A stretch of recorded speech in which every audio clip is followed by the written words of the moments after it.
It was about 10 years ago now when me and my lovely wife Cass, without children, were meandering around the Great Ocean Road in Victoria, and we were looking through parts of the Otway National Park, kind of just above the road, and there was something marked on the map that kind of drew our attention, and we're like, oh, that sounds interesting, and so we went there and pulled up in the car park, and it was a bit sparse and a bit dilapidated, and we thought, are we lost? Is this the right place? We're not sure. But we got out of the car, thought, we'll check it out. And we wandered into this forest marked on the map. And as soon as we walked in, there was just this eerie kind of silence. I don't know if you know this, but in the Otway National Park 90 years ago, there's someone who decided to plant a grove of Californian redwood trees. And so 90 years on, these are just absolute monsters of trees. And you walk in amongst them and it's just silent.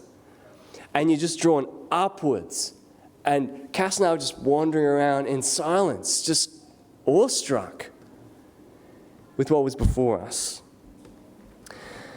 You know, when I've been thinking about Christmas, I've been thinking, I kind of like to feel like that again, like I did amongst the redwoods, awed into some sort of silence, to feel some wonder again. It's so hard these days to feel that. There's just the stress of preparations of various things. There's logistics of hams and fish and things. There's the stress of relationships and triangles between different members and fallings out. And then there's the over-familiarity of the story. And then there's the people we miss and the losses we keenly feel. It's hard to feel awe, wonder. As I was looking at our readings today, the one that really struck me was actually Mary's song, Magnificat. And I thought, Mary has it. Mary has the thing that I want this Christmas. She's full of this glorious awe and wonder at what God is doing in and through her. And I just wanted to explore it with you today. And I'm hoping that together, maybe we'll track a path to some awe and wonder for ourselves this Advent leading into Christmas next week. So 3 things from Mary today. The first is this. It's in that second line, and it's the word. It's where you get the word magnificent. It's the word glorifies. My soul glorifies the Lord. It should be my soul magnifies the Lord, the Magnificat. My soul magnifies the Lord, Mary says. This is part of her wonder, a central part of it. The way her inward self is participating in and delighting in the glorious thing that God is doing in her. Now, for context's sake, in Luke's gospel, as he tells this story, what's happened is Mary has been visited by an angel. She's a 13-year-old girl, think of her like that, maybe that age. Visited by an angel, being told she's going to have a baby very soon, and that one of her relatives is having a baby as well. And so she goes on a trip to see her relative Elizabeth. And you can just imagine her brain on the trip, thinking, what is happening? What will happen? What could happen here? And she arrives at her relative Elizabeth's house, and the baby in Elizabeth kind of reacts to her coming, which is odd. And Elizabeth realizes what is happening for Mary and rejoices. And it's like that moment kind of unlocks it for Mary. And the contemplation of the trip kind of explodes into this song. I love it. And what she explains, though, the center of it is my soul magnifies the Lord. My soul is intensifying, growing, expanding in its sense of the greatness of its God. My soul is rejoicing, my spirit is rejoicing in God, my Savior. The way she says it, it's kind of like a habitual, deepening, growing sense, almost like on the long journey to her relative. Maybe she's sensed something change in her. Physically, the baby is coming, and she's sensing that what God has promised has come true. And with each step, she gets more certain and grows in a sense of the greatness of God. Perhaps this is where the chief business of awe and wonder begins for us, friends. in our inward selves, delighting in, tasting, magnifying, not our greatness, but the greatness of our God. In turning the things we know about him into the stuff of cherished, delighting thoughts. But what is it that Mary's cherishing? She says it actually. For he has been mindful of the humble state of his servants, and from now on, all generations will call me blessed. Here's what Mary's realized on the trip. Everyone is going to know my name. Everyone's going to know my name. All the generations now are going to call me blessed. Everyone in the whole world. If this is true, if this is happening, then my name will be the name on every person's lips at one time of the year. And it is true, right? She knew it then in this song. That what was happening in her was of such significance that it would reach the whole world and every generation that would follow. But more than that, she has a sense that the Mighty One has done great things for me. His humble servant. She has a sense that she's going to be lifted by this. Out of lowliness and into greatness. Undeserved, gracious greatness. And she's rejoicing in the Lord's willingness to lift her up. Wonder upon wonders, she says, that God would do that to me. And so her soul magnifies not herself, but God. What he has done for her. This is where wonder begins. In magnifying his glory in us. But the second thing we see here, and this is where it expands out for Mary. It's not just about her, she realizes, in her meditation. What is going to happen to her will happen to everyone, she thinks. In fact, this baby will not just lift her up, it will lead to a radical reversal where many of the lowly will be lifted. Look what she says. He's performed mighty deeds with his arm. He's scattered those who are proud in their inmost thoughts, and he's brought down rulers from their thrones, but has lifted up the humble. Brought down the proud and raised up the humble. Just as she was lifted up by the birth of this baby, she will be lifted up by the birth of this baby. Mary says, you know what? It's not just me.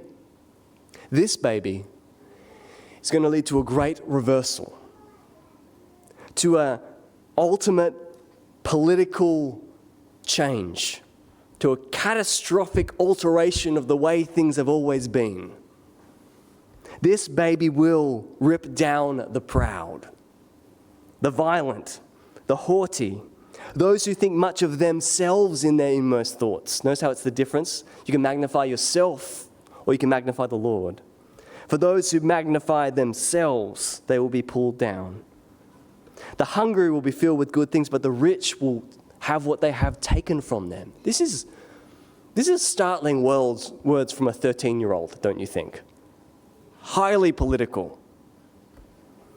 And her vision extends beyond her moment, I think. Extends beyond the first coming of Christ to his second coming. And the great reversal that will happen, where the last will become first. Well, the proud who richly turn away from him will lose everything, and the lowly ones will be lifted forever. The end of violent empires, that the peaceful empire of Christ might reign forever. That's what Mary senses will happen with her baby. And it is a startling summons to us all that we, like her, might magnify the Lord rather than ourselves. That we might live our lives and approach him with humility rather than pride. That we might live in light of the coming reversal by lifting the poor now, by paying attention to those who are forgotten and rejected, to live in light of the coming kingdom in the present world, and not to be taken by the rich and the powerful in the sense that they will last forever. They will not. the Lord will. Mary's baby will. This is what is rich inside Mary's heart as she meditates. But there's a final thing. She mentions it twice. This is not just about a catastrophic overturning of things. This is about the extending of mercy. In verse 50, she says, His mercy, God's mercy, extends to those who fear Him from generation to generation. And again in 54, He's helped His servant Israel, remembering to be merciful to Abraham and his descendants forever. This is the moment, I think, with the word mercy that Mary realizes she's part of something grander and bigger. She reaches all the way back to Abraham, her furthest off descendant, the original one who received the promises of God in the book of Genesis. This is mercy to him, to the promises to him, to all his descendants since, to the servant Israel that existed in Jesus' day and in Mary's day. But also it's for generation to generation of anyone who fears him. What happens in Jesus is about the mercy stretching all the way back to Abraham and mercy that stretches all the way into the future. That her baby will be the fulfillment of God's willingness to extend mercy to anyone, to absolutely anyone. The fulfillment of his promises to bless the whole world through a nation to Abraham come true in Jesus. This is where the good news of the song is. If all things are to be turned upside down, then what is our response to be? Humility. Why? Because that's who received mercy. Mercy is extended to the powerless, to the helpless, to the lost, to the broken, to those who know they can't fix things themselves. That's what mercy is, extended to those who cannot save or help or have the power to fix things themselves. That's what Jesus brings into the world. Mercy, God's mercy for all people. I'm not the only one who loves redwood trees. John Steinbeck, in his wonderful little book, if you've read it, Travels with Charlie, where he just drives around America with his dog. It's a great book. He talks about finding the redwoods one day. And he says this: the redwoods, once seen, leave a mark or create a vision that stays with you always.